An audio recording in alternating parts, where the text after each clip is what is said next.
அனைவருக்கும் வணக்கம்.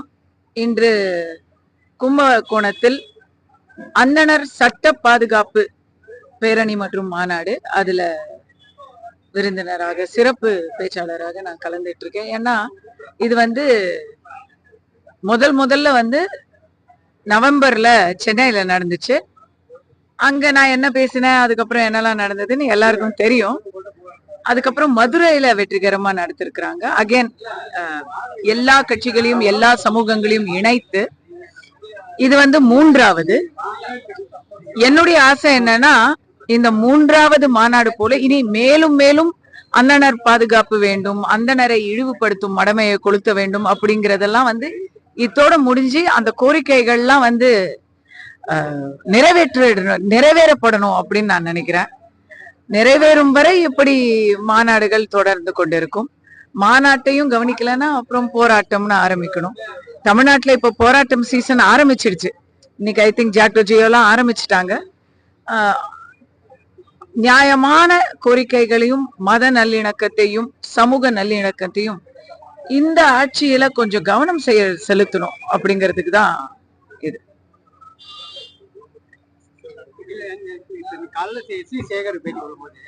நான் பாக்கல.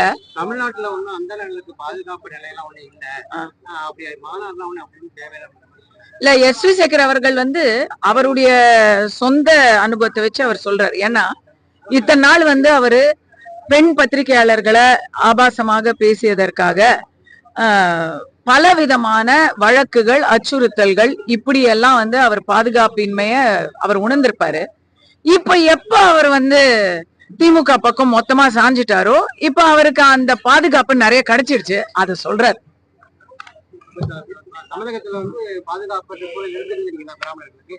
பாதுகாப்புன்னு நம்ம சொல்லும் பொழுது அவங்கள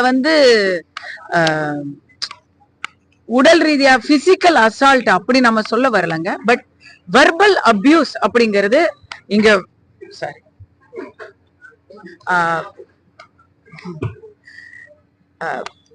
பாதுகாப்புன்னு சொல்லும் போது நம்ம அவங்களுக்கு உயிருக்கு ஆபத்து, பிசிக்கல் அபியூஸ் அப்படி நம்ம சொல்லல.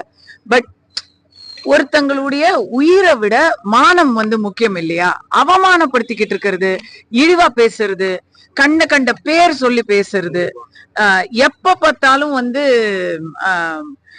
ஒரு ஒரு சாதாரணமா போய்கிட்டு இருக்கிற இடத்துல ஏதாவது ஒரு பிரச்சனை வந்தா உடனே ஜாதிய புடிச்சு அவங்கள தவறா பேசுறதுங்கிறது தினசரி நடக்கிற ஒரு விஷயமா இருக்கு. இது திராவிடியத்தின் ஒரு நோய். அந்த நோய் தமிழ்நாட்டை பல்லாண்டு காலமாக புடிச்சு ஆட்டிக்கிட்டு இருக்கு.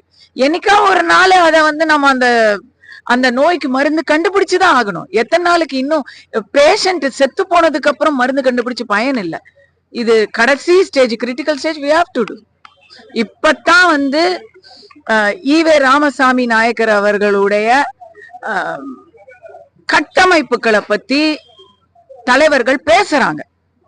இப்போ முன்னாடி அப்படி பேசக்கூட முடியாது, யாருக்கும் தெரியாது. இப்பதான் வரலாறு எடுத்து எது உண்மை, எது பொய், எது ஸ்டிக்கர் அப்படிங்கறத பேசிக்கிட்டு இருக்காங்க.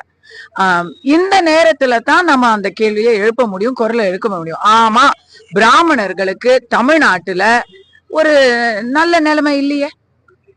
நீங்களா படிச்சு எங்கேயாவது ஊரை விட்டு ஓடுனா உண்டு. இங்க இருக்கக்கூடியவர்கள், குறிப்பாக அர்ச்சகர்கள், என்னங்க தட்டுல அவங்களுக்கு விருப்பப்பட்டு பக்தர்கள் போடுற ஒரு காணிக்கையோ கூட உண்டியல்ல செலுத்தணும் அப்படின்னு சொல்றாங்க. அப்படி சொல்றவங்க எத்தனை பேரு அரசு நிர்வாகிகள் நேர்மையாக நடக்கணும் அப்படின்னு சொல்றாங்க? இதுதான் அவங்க கண்ணுல தெரியுது. வருகின்ற 2026 பிராமணர்களுக்கு தனிநல வாரியம் அமைக்க நான் முதல்வரிடம் கேட்பேன்னு சொல்லி எஸ்.வி. சேகர் சொல்லியிருக்காரு. சொல்லிட்டு அந்த நல வாரியம் அமைத்தால் நான் 2026 திமுக ஆதரவாக பிராமணர்கள் ஒன்று சேர்த்து சுமார் 5 லட்சம் வாக்களை பெற்று தருவேன்கிறாரு. இப்ப ரெண்டா கடைசியில் அவர் எஸ்.வி. சேகர் அவர்கள் ஒரு சிறந்த காமெடி நடிகர். அவருடைய அடுத்த நாடகத்துடைய ஸ்கிரிப்ட் நம்ம இதை நினைச்சுக்கலாம். புதிய கல்விக் கொள்கை, மும்மொழி கொள்கை, இத பத்தி இன்னைக்கு திருச்சியில பிரம்மாண்டமாக பாஜக ஒரு பெரிய ஒரு மாநாடு கூட்டி அதுல அதை வந்து ரொம்ப சிறப்பா அவங்க விளக்கி இருக்கிறாங்க. என்ன பொறுத்த வரைக்கும் பாஜக மட்டும் இல்லாம அனைத்து கட்சி கூட்டம் இன்னைக்கு வந்து முதலமைச்சர் ஸ்டாலின் அவர்கள் எப்படி டீலிமிட்டேஷன் ஒரு பூட்டாண்டி காமிச்சு அது லிஸ்ட்லயே இல்ல. அது எனக்கு தெரிஞ்சு டீலிமிட்டேஷனை பத்தி மத்திய அரசோ இல்ல ஹோம் மினிஸ்டரோ யாருமே அதை யோசிச்சிருக்க வாய்ப்பு இல்ல. ஆனா முதலமைச்சர் ஸ்டாலின் யாரும் யோசிக்கிறதுக்கு முன்னாடி அவர் வந்து அதை முன்னிறுத்தி யோசிச்சு அதை பெருசா ஆக்கிக்கிட்டு இருக்காங்க. அப்ப அவர் எல்லாரையும் கூப்பிட்டு அத வந்து ஒரு ஸ்ட்ராங் பண்ணிட்டே இருக்காரு. இருக்குதோ இல்லையோ அவருடைய பேச்சுக்கு ஒரு 4 பேர் வந்து கூட்டு சேர்த்துக்கிறாரு. NIP-ய பொறுத்த வரைக்கும் NIP-ய பத்தி ஒரு கன்ஃபியூஷன் வேற எந்த ஸ்டேட்லயுமே இல்ல. நான் வந்து தெலுங்கானால இருக்கிறேன். தெலுங்கானால வந்து ஹிந்தி கட்டாயம் இல்ல, தெலுங்கு தான் கட்டாயம். ஏன்னா தெலுங்கானாவுடைய பாலிசி தெலுங்கு கட்டாயம். அங்க வந்து என் பையன் வந்து ஒரு CBSE ஸ்கூல்ல படிக்கிறான். எனி இந்தியன் லாங்குவேஜ் ஏதாவது ஒண்ணு படிச்சுக்கோங்க அப்படிங்கிறாங்க. அது எது வேணா இருக்கலாம். எல்லா இடத்துலயும் இருக்கிற அந்த ஒரு தெளிவு இங்க ஏன் இல்லைன்னு சொன்னா அரசு மாநில அரசு வந்து யாருக்கும் தெளிவு வந்துடக்கூடாதுன்னு நினைக்குது. இத பாஜக தனியா பண்ணாம பப்ளிக்ல இருந்து 4 பேரு, இன்ஃபுளுசர்ஸ் 4 பேரு, மற்ற கட்சிகள் 4 பேரு, மற்ற மாநில தலைவர்கள் எல்லாரும் வச்சு இத வந்து கொண்டு போனாதான் மக்கள் கிட்ட போய் சேரும். ஏன்னா மக்கள் கிட்ட இன்னைக்கு கொண்டு போய் சேர்க்கறதுக்கு தனிப்பட்ட ஊடகங்கள் தான் அதுக்கு உறுதுணையா இருக்கே தவிர சார்பு நிலை ஊடகங்கள் வழியா போவாது இல்லையா. NIP-ங்கிறது தமிழ்நாட்டுக்கு தேவையான ஃபர்ஸ்ட் ஆஃப் ஆல் மும்மொழி திட்டம் தேவையா இல்லையா, எதுக்கு 3வது மொழி அப்படின்னு கேக்குறவங்களுக்கு நான் சொல்றேன். தமிழ்நாட்டுல 25%, இன்னும் சொல்ல போனா குறிப்பா 27% மாற்று மொழி பேசுபவர்கள் தான் தமிழ்நாட்டுல இருக்கிறாங்க. அவங்களுக்கெல்லாம் தமிழ் படிக்கிறதே 3வது மொழி தான். அதனால மும்மொழி எதுக்கு 4 மொழி எதுக்குன்னு சொல்லக்கூடாது. சின்ன வயசுல எத்தனை பாடம் கத்துக்க முடியுமோ அத்தனை பாடத்தை கத்துக்கணும். பள்ளிக்கூடம்னா பாடம் கத்து கொடுக்கணும். பள்ளிக்கு போற மாணவர்கள்லாம் பாடம் கத்துக்கணும்.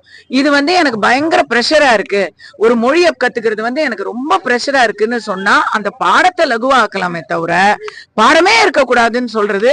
நாளைக்கு கணக்கு பாடம் பிடிக்கல, நான் ஃபெயில் ஆயிட்டேன் கணக்கு பாடத்துல, அதனால எனக்கு வந்து கணக்கு பாடத்தை எடுங்கன்னு மாணவர்கள் சொன்னா ஏத்துப்பீங்களா?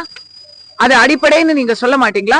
அப்ப எல்லாத்துக்கும் முன்னாடி அம்மானு வாய் திறந்து நம்ம சொல்றோமே அந்த மொழி அடிப்படைன்னு இல்ல, அடிப்படை இல்லையா? வேற ஒரு மாநிலத்துல பேசுறாங்க, என் மாநிலத்துல பேசலன்னு சொல்றதெல்லாம் இந்திய ஒருமைப்பாட்டுக்கு ரொம்ப கேடான ஒரு மென்டாலிட்டி. அதெல்லாம் வந்து தவறு, ஆக்சுவலி அகேன்ஸ்ட் த நேஷன்.